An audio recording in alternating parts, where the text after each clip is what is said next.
नमस्कार, मेरा नाम श्रांग पांडे और आप NBC 24 देख रहे हैं। लगातार STT अभ्यर्थी अपनी मांगों को लेकर सड़क पर उतर रहे हैं और उनकी मांग अभी तक पूरी नहीं की गई है।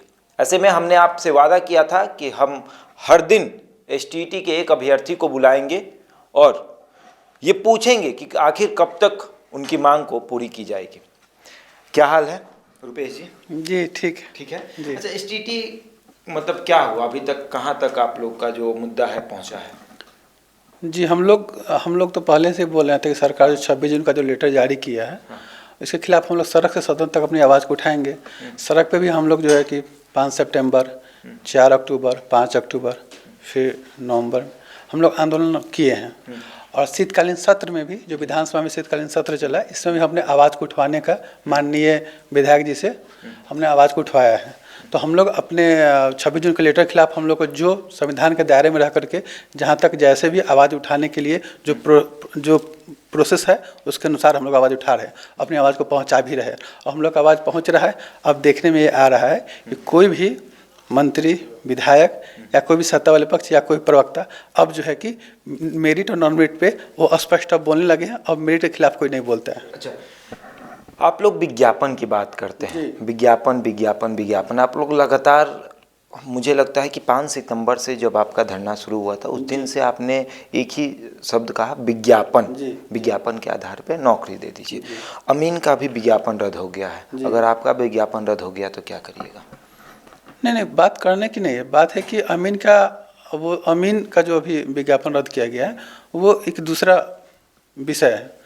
क्योंकि उसके जहाँ तक हमको मालूम है कि अमीन के विज्ञापन में जो चयन प्रक्रिया थी वो विज्ञापन के समय ही वो शायद इंटर के आधार पे विज्ञापन निकला था, लेकिन अमीन बनने के लिए कम से कम जो है कि या तो ITI के थोड़ा सर्वेयर का आता है, अमानत का जो कोर्स, उसको जो है कि उसमें जरूरत होता है कि टेक्निकल सब्जेक्ट है, विषय है, तो इसके लिए उसमें मान्यता है। लेकिन इंटर पे ही लिया गया था और उसी आधार पर अभी तक सब कुछ उसमें हुआ और अब जा करके उसमें कोर्ट ऑर्डर दिया कि नहीं, इसमें अमानत की होना जरूरी है। लेकिन ये विज्ञापन जिस समय निकला, जिस समय विज्ञापन को निकाला गया, उस समय जो रखा गया उसके अनुसार अभी तक चला। सरकार, यही तो सरकार की जो क्या मंशा है, सरकार को क्या मतलब विद्यार्थियों से, छात्रों से क्या, सरकार को क्या दिक्कत है, हमें अभी तक समझ नहीं आ रहा है कि वो विज्ञापन निकालते हैं, विज्ञापन में जो चयन प्रक्रिया उसके अनुसार वो फॉर्म भरवाते हैं, सब कुछ हो जाता है, और लास्ट में जब नियोजन देने की बात आती है तो आप जो है कि उसमें मामला फंसा करके उसको लटका देते हैं। अच्छा, STT के सब मतलब अगर अभ्यर्थी जो हैं मेरिटधारी, नॉन इन मेरिटधारी, अगर सबको नौकरी मिल जाएगी तो आपको कोई दिक्कत? नहीं, हमको कोई दिक्कत नहीं है।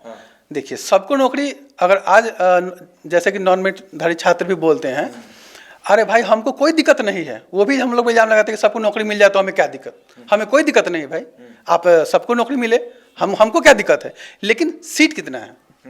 30,675 अभ्यर्थी जो मेरिट में है, सीट तो है नहीं ना 80,402। 80,402 सीट रहता तो हमें क्या दिक्कत है। आज शिक्षा मंत्री जी आके कह दें कि 80,000 को हम जो है कि वो कहें ना, मुंह से तो आकर नहीं, कम से कम ऑफिशियल लेटर जारी करे और वो 80,000 की जॉब देने की बात करे तो हम उसमें क्या दिक्कत है। मतलब सार्वजनिक मंच पे अगर आके कह दे कि सबको नौकरी पक्की तो आप मान लेंगे? क्यों नहीं, तो 80,000 को वो नोटिफिकेशन निकाल 80,000 को ले ले तो और खुशी होगी, हमको तो खुशी होगी। लेकिन वो चाहेंगे कि वो ये चाहते हैं कि 30,675 में ही सब लोग को जो है कि हम 80,000 को कैसे एडजस्ट कर देंगे भाई। वो सिंपल सी बात है, 30,000 में 80,000 कैसे एडजस्ट कर देंगे? 30,000 सीट में 80,000 अभ्यर्थियों को एडजस्ट करने की आप बात कर रहे हैं, जो कि मुमकिन नहीं है। मुमकिन है ही नहीं। जो नोटिफिकेशन जिस आधार पे, देखिए अमीन का मामला जो अलग था, हम लोग नोटिफिकेशन जो निकला था उस अनुसार से हम लोग यहाँ तक पहुँचे हैं, हम लोग मेरिट में आए हैं, वो सब कुछ नोटिफिकेशन के आधार पे ही हम लोग आए हैं, ऐसे नहीं हम लोग को उड़ करके आ गए यहाँ पे। और 30,600 अभ्यर्थी मेरिट में हैं और लेकिन सरकार फिर बोले कि वैसे ही जो लास्ट में फंसा देती है, सरकार आकर के 26 जून का लेटर जारी कर देता है और उसमें कह देता है कि मतलब मेरिट और नॉन मेरिट अर्थहीन होता है, दोनों को इक्वल कर देता है। और किस आधार पे इक्वल करते हैं? देखिए कितना ये हंसी आपको आएगा, सब हम सभी अभ्यर्थी से कहेंगे हंसी आएगा सुनने पे कि किस आधार पे करते हैं। वो नैसर्गिक न्याय के आधार पे करते हैं, सामान्य से बिठाने के। वो कहते क्या है कि 2011 में जो अभ्यर्थी थे उस अभ्यर्थी को इस इसमें शामिल करने के लिए हम सामंजस्य बैठा रहे हैं और सामंजस्य के आधार पे हम बराबर कर देंगे। फिर कहते हैं कि चलिए उसको भी 2011 को तो इसमें सामंजस्य के आधार पे कर दिए और नैसर्गिक न्याय के आधार पे हम मेरिट और को बराबर करते हैं। इतना पॉसिबल है? ये पूरा का पूरा उल्लंघन है।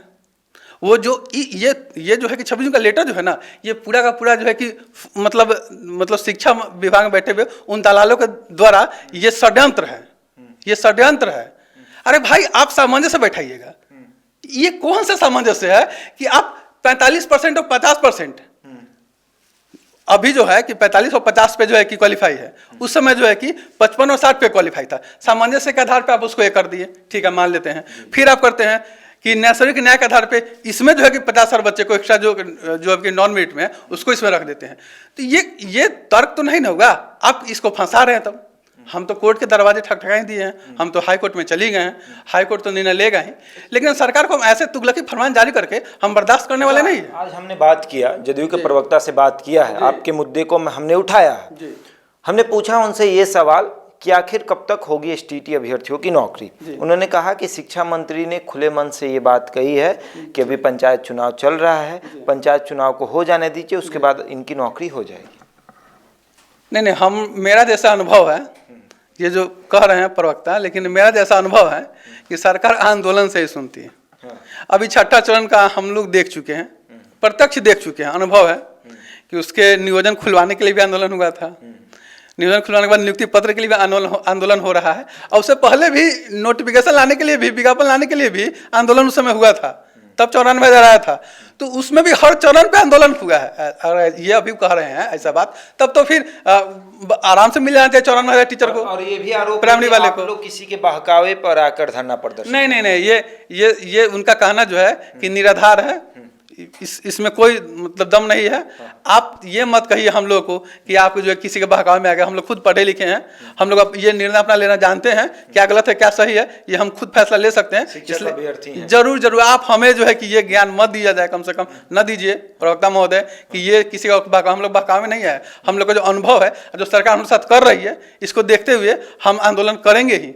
उनके ये कहने से कि वो बहकावा नहीं है, हम आंदोलन करेंगे। क्यों? क्योंकि मेरा पूरा अनुभव भी है, जो हम देख चुके हैं, और मेरे साथ जो घटित हो रहा है स्टेट में के साथ, वो भी हमने देख लिया कि 26 जून का लेटर आया, वो जो लड़का सड़क पर उतरे नॉन मेरिट वाले, तो आए, उसके बाद फिर 26 जून का लेटर जारी कर दिए, फिर उसके बाद ये तमाशा खड़ा होगा। तो सरकार ये कहेगी कि आप किसी के बहकावे में आ गए, इसको हम नहीं मानते हैं। हम लोग किसी के बहकावे में नहीं है। हम लोग जानते हैं कि सरकार जो है कि अगर मनमानी करेगा तो हम लोग आंदोलन करेंगे और सरकार को समझाने का प्रयास करेंगे सड़क से सदन तक। चलिए, तो सरकार को समझाने का प्रयास करेंगे, और सरकार अगर ये बात कह रही है कि किसी के बहकावे में हम धरना प्रदर्शन कर रहे हैं, तो हम ऐसा नहीं मानेंगे, एसटीटी अभ्यर्थियों का कहना है। और ये तब तक धरना प्रदर्शन करेंगे जब तक ये किसी स्कूल में जाकर शिक्षक ना बन जाए या फिर नियोजन इकाई में ना चले जाए। ठीक है जी। चलिए, तो ऐसे ही खबरों के लिए बने रहे हमारे साथ और देखते रहे NBC 24।